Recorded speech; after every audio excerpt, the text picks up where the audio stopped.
इस हफ्ते के मनी मैटर्स में हमारे साथ हैं Pranay, who is from Kolhapur, लेकिन आजकल वो पुणे में रह रहे हैं। Welcome to the show Pranay. Thank you sir. कैसे हैं आप? मैं बिल्कुल बढ़िया सर, आप कैसे हैं?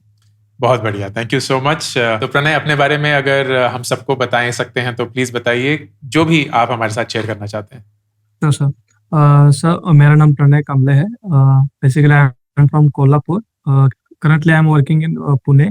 सो जो मेरा जॉब प्रोफाइल है वो EHS प्रोफेशनल है। तो बेसिकली मैं प्राइवेट कंपनी थ्रू ये जॉब करता हूँ। ओके, एंड कितने टाइम से आप ये जॉब कर रहे हैं? लगभग 6 years हो गए सर। ओके, एंड ये आपकी पहली जॉब है या इससे पहले भी आप काम कर चुके हैं? नहीं है पहले जॉब। Okay, lovely. इस फील्ड में यही जॉब। ओके, एंड आपने एजुकेशन के लिए क्या किया है प्रणय? एजुकेशन मेरा हो गया सर, डिप्लोमा कोर्स हुआ था इलेक्ट्रिकल इंजीनियरिंग में। आफ्टर दैट जो इंडस्ट्रियल सेफ्टी का एडवांस डिप्लोमा रहता है वो किया, उसके बाद मैं जॉब कर रहा हूँ। एंड आपकी उम्र कितनी है प्रणय? 26 सर।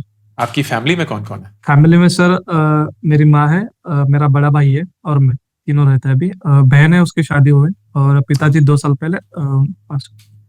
तो आप सब लोग पुणे में रहते हैं? मेरा बड़ा भाई और माँ गांव में रहते हैं, मैं अभी अच्छा, पुणे में रहता हूँ। ठीक है, लवली।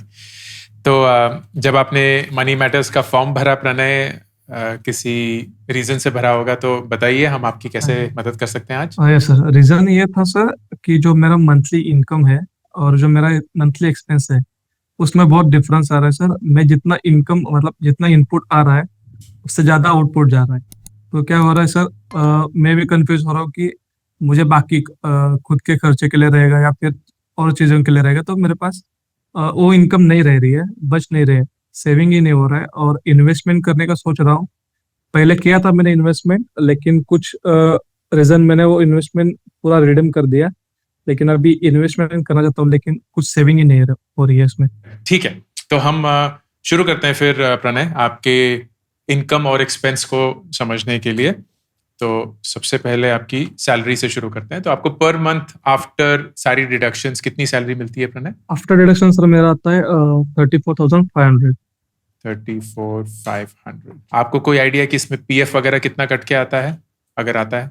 3,600। कोई और इनकम सोर्स है प्रणय कि यही है? सर मेरा बड़ा भाई है, वो अभी जॉब करता है। ओके, लेकिन वो गाँव से ही करता है। ठीक है। तो क्या आप चाहते हैं कि इस डिस्कशन के लिए हम उनकी भी सैलरी इंक्लूड करें? या श्योर सर। ठीक है, ऑलराइट। तो कितनी सैलरी है उनकी? उसका आफ्टर डिडक्शन सर आता है 8,000 इन हैंड आता है। ठीक, तो 42,500 के अप्रोक्सीमेटली आपका और आपके बड़े भाई का इनकम आता है। ठीक है, आप एक्सपेंसेस समझते हैं। अगर कोई लोन वगैरह चल रहा है वो बाद में बात करेंगे। सबसे पहले मेरे जो आपके सारे महीने के खर्चे हैं, रेंट हो गया, फूड हो गया, घर पे जो खर्च करते हैं वो सब, वो बताइए पहले। मेरा जो होम रेंट है वो है 8K का, 8,000 का। उसके बाद जो अपना मिसनेस आता है वो लगभग आता है मेरा 5,000 का अराउंड। मंथली जो ग्रोसरी है उसका अराउंड जाता है 6,000। मैं जो जॉब कर रहा हूँ बाहर, तो मेरा फूड का अलग रहता है, तो उसका मंथली आता है 2,000। और ट्रैवलिंग का जो रहता है वो 1,500 आता है। ठीक है, आपके माँ और भैया का रहने का खर्चा भी इसी में होता होगा, तो उनका कुछ बताइए। इसी में सर। इसी में है सारा, ठीक है, ओके। तो इसको अगर मैं ऐड करता हूँ प्रणय, हमारे पास आता है अराउंड 22,500। क्या ये मोटा मोटा ठीक लग रहा है आपको? राइट सर, बराबर। ठीक है, ऑलराइट, वंडरफुल। ठीक है, इसके बाद फिर चलते हैं, बाकी खर्चे कहाँ होते हैं? बाकी खर्चा नहीं सर, जो अलग जो भी बचता है अमाउंट वो सब जो भी लोन से EMI है उसी में स्पेंड हो जाता है। ठीक है, अब मुझे एक एक करके आप सारी EMIs के बारे में बताइए। Right sir. अभी सर 4 बैंक में जो लोन है, फर्स्ट बैंक में जो है 50K का है। इसका मैं EMI नहीं भर रहा हूँ। जो 4 बैंक है उसका EMI नहीं भर रहा, वो जो हमारे लोकल बैंक से उसी में से है। तो वन टाइम उसका अमाउंट भरना है, तो उसके लिए मैं मतलब उनसे बात हुआ था, तो थोड़ा मैं पीछे रखा हूँ उसको। ओके, तो पूरा 50K बचा हुआ है। कोई आइडिया है प्रणय कि इसका रेट ऑफ इंटरेस्ट कितना है? सर उसका आइडिया नहीं है। ओके, ये किसी बैंक से लिया आपने लोन? हाँ, जो लोकल बैंक रहता है सर उसी में से पिताजी ने लिया था। तो आफ्टर डेथ वो मेरे पे आ गया कि जो भी है, तो उसका टोटल आइडिया नहीं। ठीक है, ओके, फेयर इनफ। ठीक है, दूसरे लोन का बताइए। दूसरा लोन जो है सर वो है 1,50,000 का। उसमें लगभग मैंने अब तक 30,000 पे किया है उस पर। इसमें भी कोई ईएमआई नहीं जाता? इसमें सर मंथली मेरा 10,000 जाता है। 10,000। एंड इसका कुछ आइडिया कितना रेट ऑफ इंटरेस्ट है, कितना ईएमआई बचा हुआ है? कुछ नहीं। ओके, बैंक का ठीक जो है, भी आइडिया नहीं है सर कुछ। ठीक है। तीसरा जो बैंक है सर, उसमें का 90K है, उसका अभी तक ईएमआई जाता नहीं है। और लास्ट जो बैंक है उसमें 1 लाख है। उसका ईएमआई जाता है कोई? नहीं, अभी तक नहीं सर। ये हो गए बैंक के लोन्स, और क्या चल रहा है? नहीं। उसके बाद सर फ्रेंड की तरफ से लिया था लोन, वो भी है, और जो ऑनलाइन ऐप रहते हैं उनका भी है। ठीक है, फ्रेंड से कितना लिया था? फ्रेंड का भी 4 फ्रेंड से लिया था सर, उसमें एक का है 4 लाख का। उसमें से मैंने 50K उनका रिटर्न किया है, 350 बाकी है, इंटरेस्ट वगैरह कुछ नहीं है। ठीक है, और 2 फ्रेंड से लिया था, वो ईच ऑफ 30-30K। और जो लास्ट है उससे 16K है। ओके, फिर बताइए। और जो ऑनलाइन ऐप है, हम्म, उसमें से एक ऐप जो है उससे 20K है। उसका जो ईएमआई रहता है वो 1 टाइम रहता है, मंथली। ओके, तो मैं ओके, 1 टाइम वो करता हूँ, फिर उसको विड्रॉ करता हूँ, वो मंथली चलता ही रहता है। जो सेकंड है उसमें उसका 5K है, उसका एक ही ईएमआई बचा है। थर्ड में जो है उसका 2K है, उसके 3 ईएमआई बचे हैं। और चौथा जो ऐप है उसमें से 2K है, उसका 4 ईएमआई बचा है। और सर रिसेंटली एक मोबाइल लिया था, तो उसका भी ईएमआई है, 1625 है, तो उसके 6 ईएमआई बचे हैं। मामला गंभीर है दोस्त। ओके, समझ गया। मैं ये जान सकता हूँ कि ये सारे लोन्स आपने क्यों लिए? यस सर, जो बैंक का जो लोन है सर, वो मेरे पिताजी ने लिया था, रिगार्डिंग उनके बिजनेस जो भी थे उनके लिए उन्होंने लोन लिया था। तो आफ्टर उनके डेथ वो सब पे फैमिली पे आ गए, तो अभी तक पॉसिबल नहीं हुआ कि उनको रिपे करना।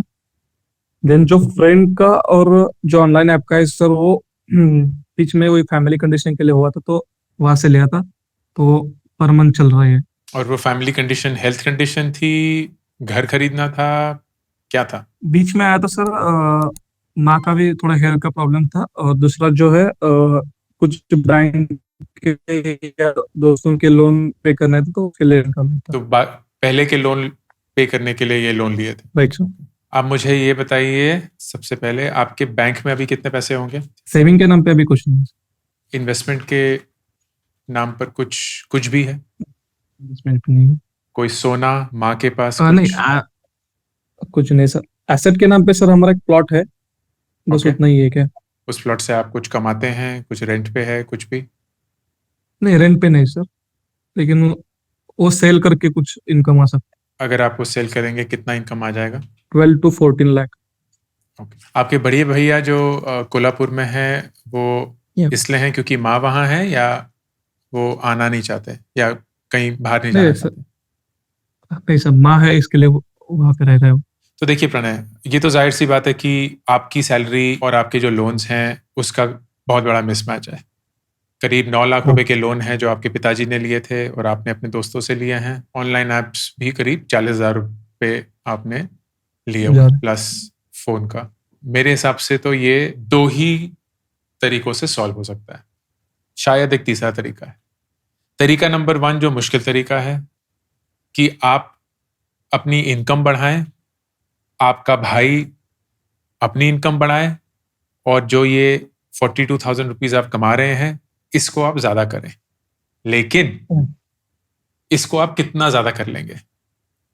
ज्यादा से ज्यादा शायद 50,000 कर लेंगे, 55 कर लेंगे, तो उससे 10-12 हजार रुपए ज्यादा मिलेगा महीने का।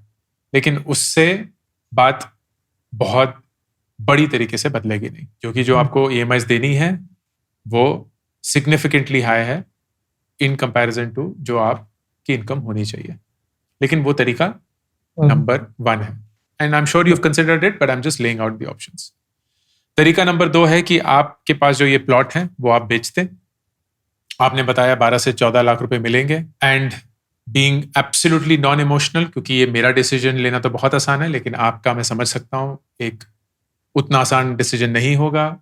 ये प्लॉट कैसे परिस्थितियों में खरीदा गया, कितना फैमिली के लिए इंपॉर्टेंट है, वो सारी चीजें मुझे नहीं पता। So it is absolutely necessary कि आप नॉन इमोशनली इस डिसीजन को इवैल्यूएट करें कि क्या इस प्लॉट को बेचकर जो हमें 12 से 14 लाख रुपए मिलेंगे उसमें से 9 लाख रुपए सारे लोन्स चुक जाएंगे, and we will be able to start our life all over again with 2 to 3 lakh rupees of corpus, plus आपकी जो एक्सपेंसेस हैं जीने की, जिंदगी के लिए जो भी आपको चाहिए, वो 20 से 25 हज़ार रुपए में पूरी हो जाती हैं।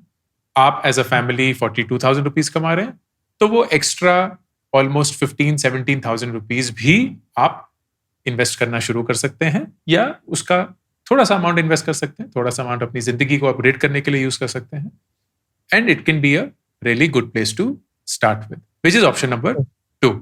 ये ऑप्शन आपने इवेलुएट किया है क्या? यस सर, इसके बारे में मैं डिस्कस भी किया हूँ घर में, तो सब एग्री है इसके लिए, ओके, सेल करने के लिए, तो ठीक ये हो जाएगा तो बेटर ही रहेगा। ओके, ठीक है, फेयर एनफ। अब मुझे ये बताइए, ये एग्रीकल्चरल प्लॉट है या रेजिडेंशियल कमर्शियल, कैसा प्लॉट है? रेसिडेंशियल है सर। क्या और ये पूरा आपके नाम पे है? यस सर, पूरा हमारे नाम पे है। ठीक है, तो थर्ड ऑप्शन कुड बी कि इसको बेचने की जगह है लोन अगेंस्ट प्रॉपर्टी ले। The reason I am saying you should evaluate it is because अगर वो 12 लाख का भी है तो आप उसके अगेंस्ट 75% या 9 लाख रुपए का लोन ले सकते हैं। And let's say if you were to take that loan, and I am just trying to see what it would be, अगर मैं 9 लाख रुपए का लोन लूं एंड मान लीजिए वो आपको 9% ब्याज पे मिलता है और वो आप 10 साल के लिए लेते हैं, तो उसकी ईएमआई आपको करीब 11,500 रुपए की पड़ेगी। 22,500 रुपए आपके महीने का खर्चा, 11,500 रुपए आपकी ईएमआई, 33,000 रुपए में या 34,000 रुपए में आपका पूरा खर्चा निकल जाएगा। तो तब भी 8 से 9,000 रुपए बच जाएंगे। The good thing about this is 10 साल के अंदर या होपफुली उससे पहले ही ये लोन चुक जाएगा। 9 लाख रुपए जो आपको अपफ्रंट मिलेंगे उससे आप एग्जिस्टिंग लोन सारे चुका देंगे, एंड 10 साल के बाद आपके पास प्लॉट भी होगा, आपने थोड़ी बहुत इन्वेस्टिंग भी शुरू कर दी होगी, एंड आपके पास कोई और लोन भी नहीं हो। तो मेरी ये रहेगी रिकमेंडेशन कि आप सबसे पहले, इफ दिस मेक सेंस, एक गवर्नमेंट बैंक से बात करके लोन अगेंस्ट प्रॉपर्टी या LAP अरेंज करने की जरूरत कोशिश करिए for 9 lakh rupees. Even if you make this happen, it is very important कि आप अपनी इनकम को बढ़ाने का जो प्रोसेस है वो ना रोके, both for you and your brother. I think 6 साल is a good time for you to consider a move to a new company. And अगर आप करेंगे with the same experience, with the same credentials, usually 20 to 30% का jump आपको मिल सकता है। That means कि आपकी जो तनख्वाह 34,000 या 35,000 रुपए की है, it could come to around 42,000. Add to that your brother's 8,000, assuming कि अगर वो same भी रहेगा, you will come to 50. तो आपके पास फिर एक अच्छा खासा 15,000 रुपए का कॉर्पस धीरे धीरे बनना शुरू होगा, जिसको अगर आप इन्वेस्ट करते हैं तो उन्हीं 10 सालों में जो आप लोन चुकाएंगे, you will also build up investment for yourself. Just to give you a sense, अगर आप 15,000 रुपए हर महीना इन्वेस्ट करते हैं 10 साल के लिए, एंड वो ऑन एन एवरेज 15% से ग्रो करता है, जो कि अचीवेबल है, देन 10 साल बाद आपके पास 40 लाख रुपए होंगे। सो इमेजिन करिए 10 साल के बाद, व्हेन यू आर 36, लोन सारे चुक गए होंगे, प्लॉट आपके पास होगा, 40 लाख रुपए आपके बैंक में होंगे, and you will be in a far better financial position than what you are right. From all of these options, अगर मैं आपसे पूछूं, and just out of curiosity, would you prefer कि आप प्लॉट बेचें या वुड यू प्रेफर कि आप लोन अगेंस्ट प्रॉपर्टी लें? तो जो मेरा डिसीजन था, या फिर मैंने मतलब जितना मेरा एक्सपेंस हुआ उतना में मैं सोचा कि जो ऑप्शन नंबर 2 है वो मेरे लिए बेहतर रहेगा। जो अभी का मेरा प्लॉट है वो सेल करके उसमें से जाता है, तो वन टाइम जो भी बैंक का EMI है सब क्लोज करूंगा, और उसमें से जो रिमेन अमाउंट है उसमें से अभी मैं जहाँ पे रह रहा हूँ वहां पे ही नजदीक में उतने में जो आता है उतने में एक प्लॉट आता है, जितना मुझे रहने लायक है उतना वहां पे प्लॉट है, तो मैं वहां पे इन्वेस्ट करूँ, ऐसा मेरा प्लान था। आप ये बोल रहे हैं कि आप प्रॉपर्टी बेचकर अपने लोन चुकाएंगे, तो लेट्स से प्रॉपर्टी 12 लाख की बिकती है, 9 लाख में आप लोन चुका देंगे, आपके पास 3 लाख रुपए बचेंगे, फिर आप बोल रहे हैं कि आप उससे प्लॉट खरीदना चाहते हैं एक और। Right sir. वो 3 लाख में कैसे मिलेगा? जो हमारा एरिया वहां पे सर उससे भी ज्यादा, मतलब जो अमाउंट बच रहा है उसमें से 1-1.5 लाख ज्यादा अगर मैं इन्वेस्ट करता हूँ, और तो वहां पे उसमें में आता है। ओके, ठीक है, तो मतलब आप बोल रहे हैं कि आपके एरिया के आसपास 4-4.5 लाख रुपए में एक प्लॉट आ सकता है। आता है।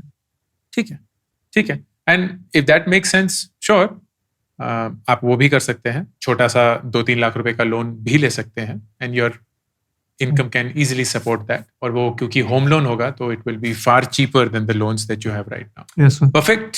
अगर आप प्लॉट बेचेंगे, लोन अगेंस्ट प्रॉपर्टी लेंगे, जो भी करेंगे, इट्स वेरी इंपॉर्टेंट कि आप 3 चीजें करें. Number 1, set aside some money for emergency fund. कम से कम 4 महीने का खर्चा, मतलब 1 लाख रुपए आपके पास हमेशा होने चाहिए इन द बैंक. आप अपने माँ के लिए, अपने भाई के लिए, खुद के लिए हेल्थ इंश्योरेंस लीजिए, ताकि अगर कभी भी कोई हेल्थ रिलेटेड इशू हो तो आपको फिर से लोन ना लेना पड़े. एंड तीसरा, आपकी उम्र अब उस पॉइंट पे आ चुकी है 26-27 साल, जहां आपको पर्सनली भी एक लाइफ इंश्योरेंस लेना चाहिए, सो दैट अगर फॉर वट एवर रीजंस आपकी इनकम रुक जाए और anything happens to your life, god forbid, आपका परिवार सुरक्षित हो एंड उनको वो फाइनेंशियल हर्डल, हार्डशिप से ना गुजरना पड़े जो आपको गुजरना पड़ा after the passing of your father. Yes. ठीक है?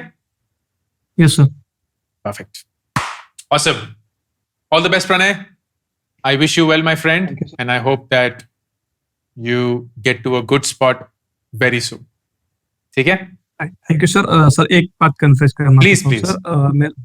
मेरा एक कलीग है सर, विशाल नाम है उसका. Okay. देखिए अभी वो लंच के लिए गया है. Okay. वो और मैं दोनों रूममेट है. तो बेसिकली हमारा आफ्टर जो हमारा 6 बजे के बाद जब हमारा शिफ्ट खत्म होता है, तो रूम पे जाने के बाद दोनों का हमारा यही चलता रहता है कि आज अंकुर वाले को ये कह गए, अंकुर वाले को ये वीडियो आया, अंकुर वाले को वो आ गया, ये किया क्या, वो देखा क्या, ये सब चलता रहता है. और प्लस जो हमारे फैमिली में मेरे बहन है और भाई है, वो भी सब आपको फॉलो करते हैं. जब मैंने बताया कि मैं अंकुर सर के साथ मेरा सेशन होने वाला है, तो बहुत मतलब दीदी का भी मेरा फोन आना जा रहा है कि कब है सेशन, क्या है, अंकुर सर कुछ बोलने वाले क्या, उन्होंने तुम्हारे साथ बात किया क्या. बहुत क्वेश्चन, तो सब आपको फॉलो करते हैं sir. Thank you so much. And अगर आप वीडियो देख रहे हैं, दीदी, भैया, विशाल, थैंक यू सो मच आपके प्यार के लिए. एंड आई होप कि आप भी अपनी इन्वेस्टिंग जर्नी और अपने सोशल सिक्योरिटी को पूरा कंप्लीटली अच्छे से निभाएं. एंड बहुत अच्छा लगा प्रणय आपसे भी बात करके. Thank you so much for sharing this. बहुत खुशी मिलती है जब ऐसा सुनाई देता है कि लोग कंटेंट को फॉलो करते हैं और उसको सराहते हैं. तो thank you so much. And again I wish you the best and I really hope that आप जल्द ही इस दलदल से बाहर निकल पाएं and take charge of your money in the way that you deserve to. Yes, sir. Thank you, sir. Thank you so much. Thank you. All the best, Pranay. Thank you. Thank you, sir. मेरी latest किताब beyond the syllabus सिर्फ teenagers के लिए लिखी गई है, क्योंकि उनको अपनी एक स्पेस चाहिए. वो एक बच्चे से एक अडल्ट बनने की जर्नी कवर कर रहे हैं. एंड इस जर्नी में बहुत सारी चीजें शायद उनको वैसे नहीं मिलती जैसे उनको उनकी जरूरत है. ये किताब उनके लिए, उनकी जर्नी के लिए, something that school will never teach you beyond the syllabus.